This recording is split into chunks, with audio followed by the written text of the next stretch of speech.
नमस्कार मित्रांनो. कधी कधी गरिबीचा चटका माणसाला इतका अंधाळा करतो की स्वतःच्या पोटच्या गोळ्याचा सौदा करतानाही त्याचे हात थरथरत नाहीत. आजची गोष्ट अशाच एका आईची आहे, जिने पैशाच्या हव्यासापोटी आपल्या 17 वर्षाच्या मुलीला निशाला एका म्हाताऱ्याच्या हवाली ज्याची केलं. कल्पना खुद्द पण त्या त्याच रात्री आईनेही केली असं काही नव्हती. अघटित काय घडलं. होतं मालकाच्या मनातलं ते काळगुपीत, आणि निशाचं नशीब त्या रात्री कसं बदललं जाणून घेण्यासाठी ही हृदयस्पर्शी कथा शेवटपर्यंत नक्की पहा. मी माझ्या गरिबीला आता पूर्णपणे कंटाळले होते. वयाच्या 14व्या वर्षापासून श्रीमंताच्या घरी काम करून करून आता मी थकले होते. आता माझं वयही 40 वर्षांचं झालं होतं आणि माझ्या मुलीही आता तरुण झाल्या होत्या. माझ्या मनात सतत हाच विचार यायचा की काय त्यांचं नशीबही माझ्यासारखंच असेल का? त्याही आयुष्यभर अशा श्रीमंतीची गुलामगिरी करत जगणार का? पण मला हे मुळीच मान्य नव्हतं. माझ्या आईवडिलांनी तर माझ्यासाठी काहीच केलं नव्हतं. पण आता मला माझ्या मुलींचं नशीब घडवायचं होतं. आज मी माझ्या मालकाच्या घरच्या फ्रीजची साफसफाई करत होते. तिथलं ते सडलेलं अन्न बाहेर काढताना माझ्या मनाला खूप यातना होत होत्या. जे अन्न फ्रीजमध्ये पडून पडून आता सडलं होतं आणि कचऱ्याच्या डब्याची शोभा वाढवणार होतं, ते जर या घरच्या नोकरांना दिलं असतं तर किमान आम्हा गरिबांची पोटं तरी भरली असती. पण ही श्रीमंत माणसं फ्रीजमध्ये अन्न सडवून टाकतील, पण नोकरांना देणार नाहीत. मी रागाने विचार करत होते. मला माझ्या मालकांचा प्रचंड तिरस्कार वाटत होता. तो तिरस्कार जास्त होता की माझा जळफळाट, हे मलाच कळत नव्हतं. मला नेहमी प्रश्न पडायचा की या लोकांमध्ये असं काय खास आहे की देवाने त्यांच्यावर इतकी दौलत उधळली आहे. जेव्हा जेव्हा मी माझ्या मालकिनीला पाहायचे, ती आमच्यावर हुकूमत गाजवत असायची. कधी कधी मी माझ्या स्वप्नात तिलाच नोकरानी बनवायचे आणि घरची सगळी कामं तिच्याकडून करून घ्यायचे. असं केल्यावर माझ्या मनाला खूप शांतता मिळायची. माझ्या मनात नेहमी यायचं की काश माझं लग्न रमणसारख्या निकामी माणसाशी झालं नसतं.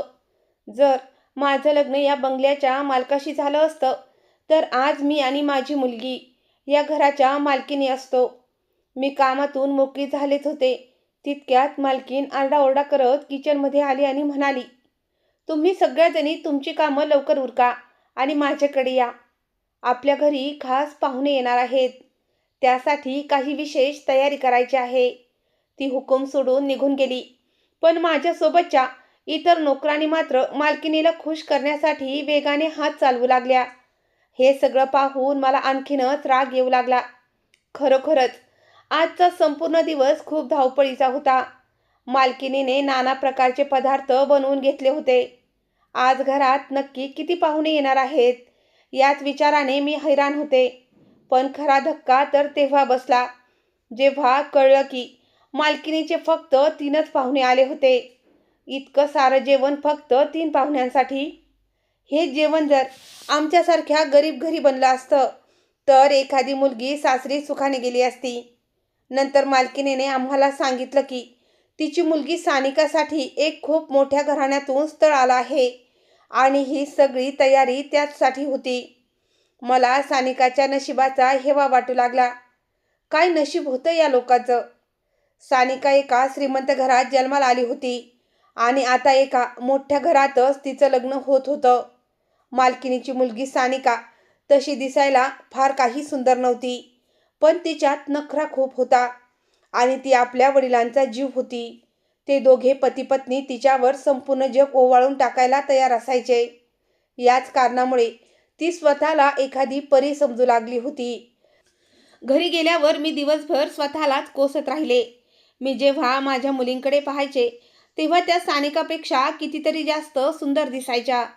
माझ्या मनात एक विचार आला की जर सानिकाच्या जागी माझ्या निशाचं लग्न तिथे झालं असतं तर आम्हा सगळ्यांचं नशीबच बदलून गेलं असतं. निशा माझी सर्वात धाकटी मुलगी होती आणि इतकी सुंदर होती की जणू काचेची बाहुलीच. मला 3 मुली होत्या आणि निशा सर्वात लहान होती. मी मनातल्या मनात एक बेत आखला आणि देवाकडे प्रार्थना करू लागले की मला या कामात यश मिळू दे. दुसऱ्या दिवशी सकाळी जेव्हा मी कामावर गेले तेव्हा समजलं की परवा सानिकाचं लग्न आहे.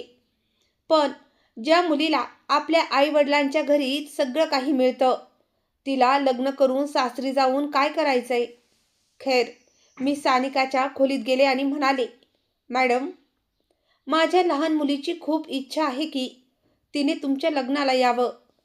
तुम्हाला तर माहीतच आहे, आम्ही गरीब माणसं आहोत. आमचं खाणं पिणं जेमतेम असतं. तिथे कपड्यांचा विचार तर आम्ही करूच शकत नाही. शक्य असेल तर तुमचा एखादा जुना ड्रेस माझ्या मुलीला द्या ना. सानिका नेहमीच माझ्या मुलींना तिचे कपडे द्यायची. आज सुद्धा ती उठली आणि तिने कपाटातून अनेक चांगले सूट्स काढून माझ्या हातात दिले. सानिका म्हणाली, तुमच्या मुलीला हे ड्रेसेस खूप आवडतील. तिला सांगा की यातलाच एखादा ड्रेस घालून तिने माझ्या लग्नाला यावं. मी सानिकाला आशीर्वाद दिला आणि उभी राहिले.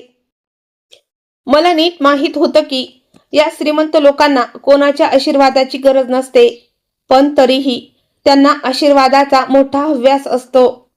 प्रत्येकानं हात उंचावून आपल्याला दुवा द्यावा असं त्यांना वाटत असतं. असो, मी ते कपडे घेऊन घरी आले. माझ्या मुली खूप खुश झाल्या होत्या. मी ते सगळे कपडे एक एक करून तिन्ही मुलींमध्ये वाटून दिले. मग मी निशाला खोलीत बोलावलं आणि म्हणाले, निशा, तुला माहीत आहे ना, तू तुझ्या तिन्ही बहिणींमध्ये सर्वात जास्त सुंदर आहेस. ती हसून म्हणाली, मम्मी, मला माहीत आहे. सगळेच तसं म्हणतात. जेव्हा तू तुझे निळे डोळे मिचकावून बघतेस तेव्हा तू अधिकच सुंदर दिसतेस. मी तिला समजावलं, निशा, परवा मी तुला माझ्या मालकांच्या घरी घेऊन जाईन. तुला तिथे छोटे कपडे घालायचे आहेत, जसे मोठ्या घरच्या मुली घालतात. तुला एखाद्या हिरोईन सारखं तयार व्हायचं आहे. तिथे खूप श्रीमंत लोक येतील. तुला एखाद्या मुलाला तुझ्याकडे आकर्षित करायचं आहे, जेणेकरून तुझं लग्नही मोठ्या घरात होईल आणि आपले दिवस बदलतील. माझं बोलणं ऐकून ती जोरात हसली आणि म्हणाली, मम्मी, हे तर माझ्या डाव्या हाताचा खेळ आहे. तुला माहीत नाही की मी काय चीज आहे. मी तिला आशीर्वाद दिला आणि हसत हसत खोलीच्या बाहेर आले.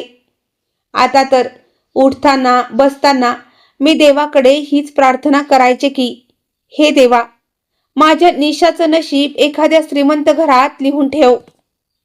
माझ्या मुलीला एका रात्रीत श्रीमंत करून टाक. वेळोवेळी मी तिला ट्रेनिंगही देत होते की कधी कुठे काय बोलायचं आणि कसं राहायचं. जेव्हा लग्नाचा दिवस आला तेव्हा गल्लीतल्याच एका ब्युटी पार्लरमधून तयार करून मी निशाला लग्नात घेऊन गेले. मालकाच्या घरी जास्त पाहुणे आले नव्हते. त्यांनी लग्नाचा कार्यक्रम घरीच ठेवला होता. मी माझ्या मुलीला बजावून सांगितलं होतं की जो मुलगा तुझ्या जाळ्यात अडकेल त्याला अडकवून घे. एक आई असूनही मी माझ्या मुलीला बेशर्मीचा धडा शिकवत होते. मला काय झालं होतं कुणास ठाऊक.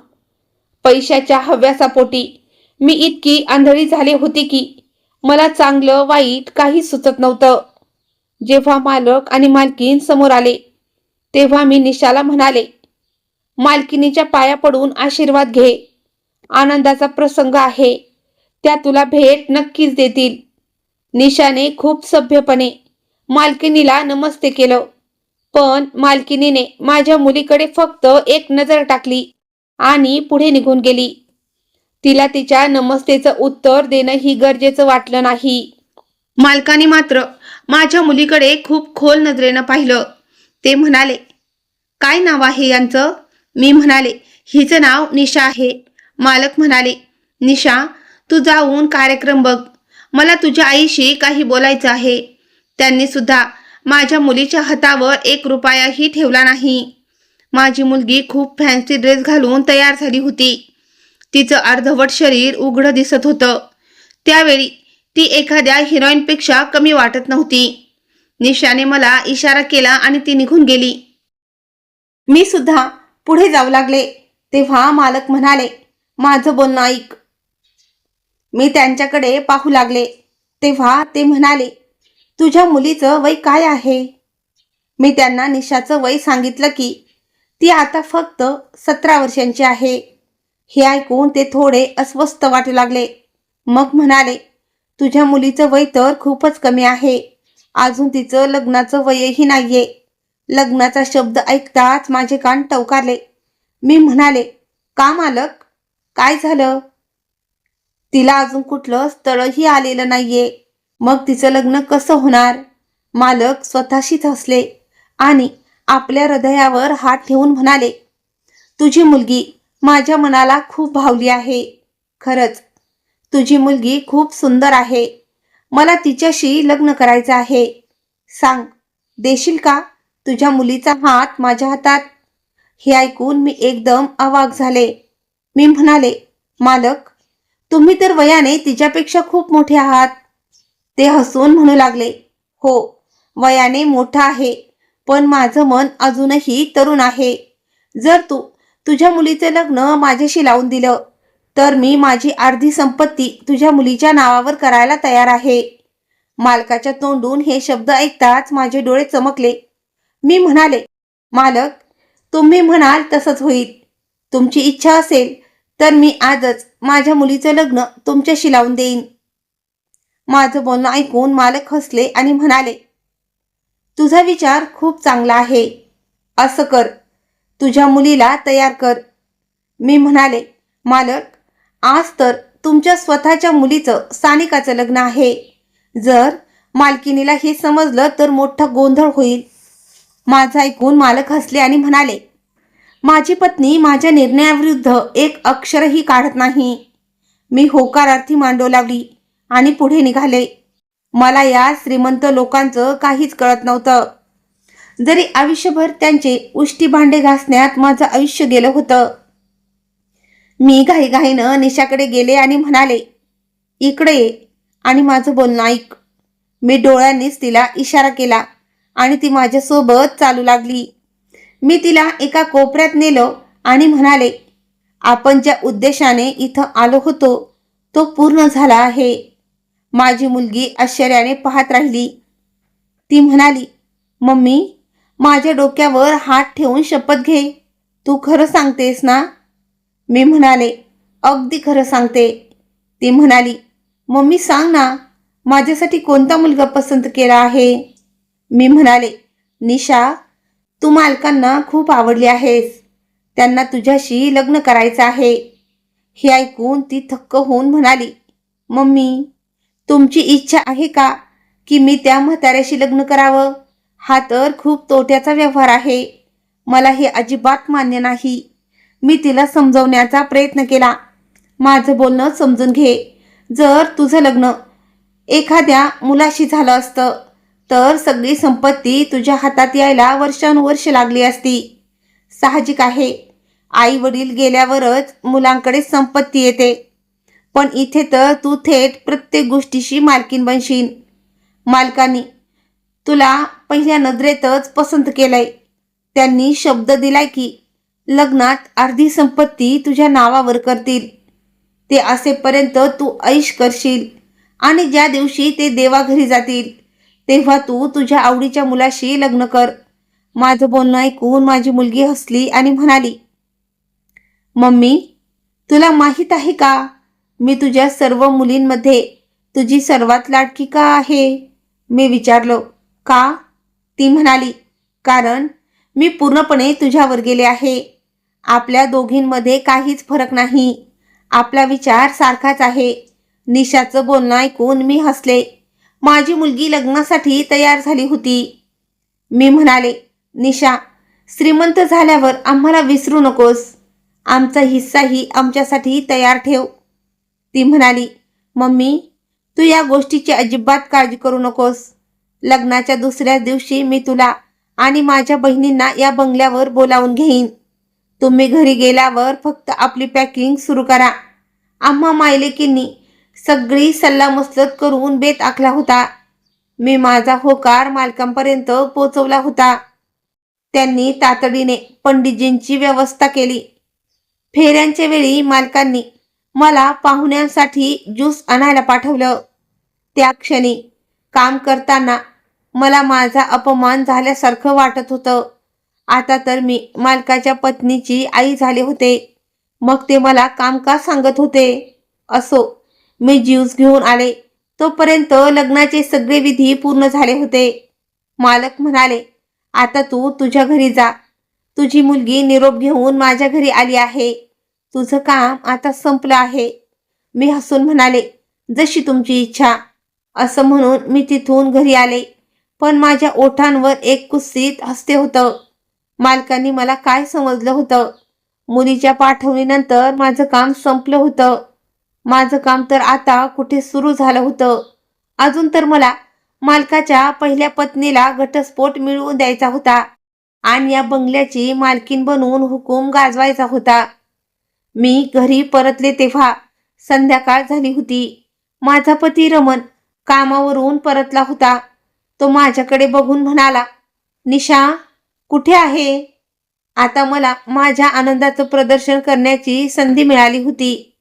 मी उत्साहाने म्हणाले, मी निशाला मालकीण बनवून आले आहे. माझं बोलणं ऐकून माझा नवरा चक्रावून गेला. तो म्हणाला, काय म्हणालीस तू? मला काहीच कळत नाही. मी हसले आणि म्हणाले, हो, मला माहीत आहे. तू एक नंबरचा बुद्धू आहेस. जर तू बुद्धू नसतास तर आज काहीतरी करण्याच्या लायकीचा असतास. असो, मी निशाचं लग्न आपल्या मालकांशी लावून दिलं आहे. मालकांनी वचन दिलंय की ते त्यांची अर्धी संपत्ती निशाच्या नावावर करतील आणि तुमच्या सगळ्यांसाठी हा निरोप दिला आहे की आपले कपडे पॅक करून ठेवा. लवकरच गाडी पाठवून ते आपल्याला त्या कोठीवर बोलावून घेतील. माझा नवरा रागाने ओरडू लागला आणि म्हणाला, तुझं डोकं ठिकाणावर आहे का? मूर्ख बाई, तू पैशाच्या हव्यासापोटी माझ्या फुलासारख्या लेकीचं लग्न एका म्हाताऱ्याशी लावून दिलं. मी रागाने झटकले आणि म्हणाले, बोलत राहा तू. मला तुझ्या बोलण्याची अजिबात पर्वा नाही. मी उठले आणि माझ्या मुलीकडे आले. मी म्हणाले, तुमच्या सगळ्यांचे दिवस आता बदलणार आहेत. निशा तुमच्या सगळ्यांची लग्नसुद्धा श्रीमंत घरात लावून देईल. माझ्या तिन्ही मुली माझ्यावरच गेल्या होत्या. सगळ्याच्या सगळ्या चाणाक्ष होत्या. माझं बोलणं ऐकून त्या खुश झाल्या. काही वेळाने मी माझ्या अंथरुणावर येऊन झोपले आणि विचार करू लागले की मी कुठे हा तोट्याचा व्यवहार तर नाही ना केला. मी मालकांना असं म्हणायला हवं होतं की लग्नाच्या बदल्यात मला आत्ताच 5 लाख रुपये हवे आहेत. त्यांच्याकडे इतका पैसा होता की ही रक्कम त्यांच्यासाठी किरकोळ होती. हे देवा, मी फेऱ्याच्या आधी पैसे का नाही मागितले? आता विचार करून करून मी अस्वस्थ होऊ लागले. मी विचार केला की उद्या सकाळी जाऊन मालकाकडे पैसे मागेन. रात्रभर मला सुखाची स्वप्न पडत होती, पण मला काय ठाऊक की आता माझं नशीब फिरणार होतं. माझ्या नशिबात सुख नाही तर प्रचंड पश्चाताप येणार होता. सकाळ झाली तसं मी माझ्या मुलींना सांगून टाकलं की तुम्ही तुमची सगळी तयारी पूर्ण ठेवा. मी कोणत्याही क्षणी तुम्हाला न्यायला येईन. मी रस्त्यावरून उधारीवर नाश्ता घेतला आणि कोठीच्या दिशेने निघाले. आज माझे नखरे आणि चालण्याची पद्धत बघून सगळे हैराण झाले होते. पण जशी मी हवेलीच्या आत पाऊल टाकलं तसं मला जणू साप चावला. मी तिथे अवाक होऊन उभी राहिले. नाश्त्याची पिशवी माझ्या हातातून सुटून खाली पडली. मी थरथरायला लागले. मला काहीच सुचत नव्हतं, म्हणून मी वेड्यासारखी तिथून पळून गेले. मी रस्त्यावर बसून ओक्साबोक्सी रडू लागले. माझ्या लोभाने मला बुडवलं होतं. मला आता ते जुने दिवस आठवू लागले होते. मी जेव्हा तरुण आणि सुंदर होते तेव्हा माझी आई श्रीमंत लोकांकडे काम करायची. तेव्हाच्या मालकिनीला मला आपली सून करून घ्यायचं होतं. झालं असं होतं की मालकांना मूलबाळ नव्हतं. त्यांनी आधी 2 लग्न केली होती, पण ते अपत्य सुखापासून वंचित राहिले होते. म्हणून त्यांच्या आईची इच्छा होती की माझं लग्न त्यांच्याशी लावून द्यावं. पण माझ्या आईने आपल्या मालकिनीला स्पष्ट नकार दिला. ती म्हणाली, मी माझ्या मुलीचं लग्न आधीच लग्न झालेल्या पुरुषाशी करणार नाही. जेव्हा मला हे समजलं तेव्हा मी खूप मोठा गोंधळ घातला. मी म्हणाले होते, आई, मला हे मान्य आहे, तू माझं लग्न मालकाशी लावून दे. पण माझ्या आईने माझं एकही ऐकलं नाही आणि माझं लग्न रमन नावाच्या एका गरीब मुलाशी लावून दिलं. त्याच्याशी लग्न करून माझं नशीबही माझ्या रमनसारखं दरिद्री राहिलं.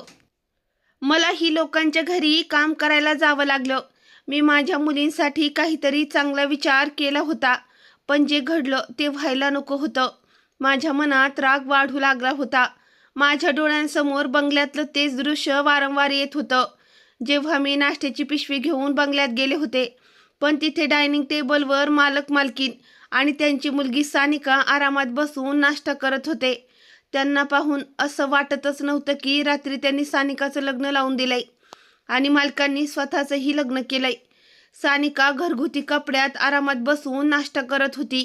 जर हे तिघेही समोर बसले होते तर मग माझी मुलगी निशा कुठे गेली? मला काहीतरी अघटित झाल्याची जाणीव झाली. मी अस्वस्थ झाले आणि म्हणूनच तिथून पळत बाहेर आले होते. मी पुन्हा एकदा आत गेले. यावेळी मला मालक समोरच भेटले. मी रागाने त्यांचा कॉलर पकडला. ते म्हणाले, काय झालं? तू शुद्धीत तर आहेस ना?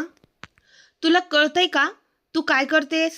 मी ओरडून म्हणाले, जर तुमची मुलगी या घरात आहे तर मग माझी मुलगी कुठे गेली? मालकांनी एका झटक्यात आपली कॉलर माझ्या हातातून सोडवून घेतली. त्यांच्या चेहऱ्यावर यावेळी कोणताही क्रूरपणा नव्हता, पण एक खोल शांतता होती. ते म्हणाले, बस, मी तुला सगळी हकीकत सांगतो. या जगात माझी एकच मुलगी आहे, सानिका. माझं तिच्यावर खूप प्रेम आहे. ती दुसऱ्या एका मुलाला पसंत करायची आणि त्याच्याशीच लग्न करू इच्छित होती. मी सुद्धा या लग्नासाठी तयार होतो. पण मग एक मोठी समस्या निर्माण झाली.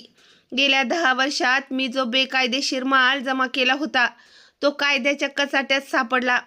कायद्याने याकडे डोळेझाक करावी यासाठी मला माझ्या एकुलत्या एक मुलीचा बळी द्यावा लागला. मी एका मोठ्या ऑफिसरशी तिचं लग्न ठरवून त्या ऑफिसरचं तोंड बंद केलं होतं. तो वयाने माझ्यापेक्षाही 5 ते 7 वर्षांनी मोठा होता, पण मी मजबूर होतो. काय करणार? माझी कष्टानं मिळवलेली कमाई अशी बर्बाद होताना मी बघू शकत नव्हतो. म्हणूनच मजबुरीपोटी मी माझ्या मुलीचा सौदा केला आणि एका 50 वर्षाच्या म्हाताऱ्याशी तिचं लग्न ठरवलं.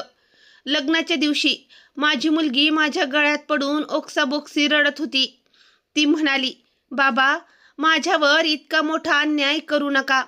जर तुम्ही तुमचा निर्णय बदलला नाही तर सासरीदाचाच मी स्वतःला संपवून घेईन. मी खूप मोठ्या संकटात सापडलो होतो. आता मी ते लग्न कसं थांबवू शकणार होतो? माझ्याकडे कोणताही रस्ता नव्हता. त्याच दिवशी तू तुझ्या मुलीला घेऊन आमच्या घरी आली होतीस.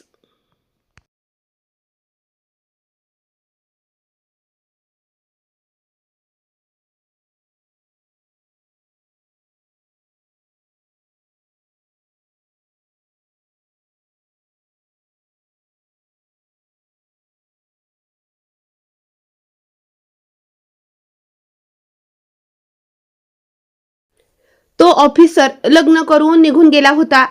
पण लग्नाच्या रात्री जेव्हा मी तुझ्या मुलीला त्या ऑफिसरकडे नेण्यासाठी गाडीत बसवलं तेव्हा तिचे हुंदके देऊन रडणं पाहून माझं पाषाण हृदय विरघळलं.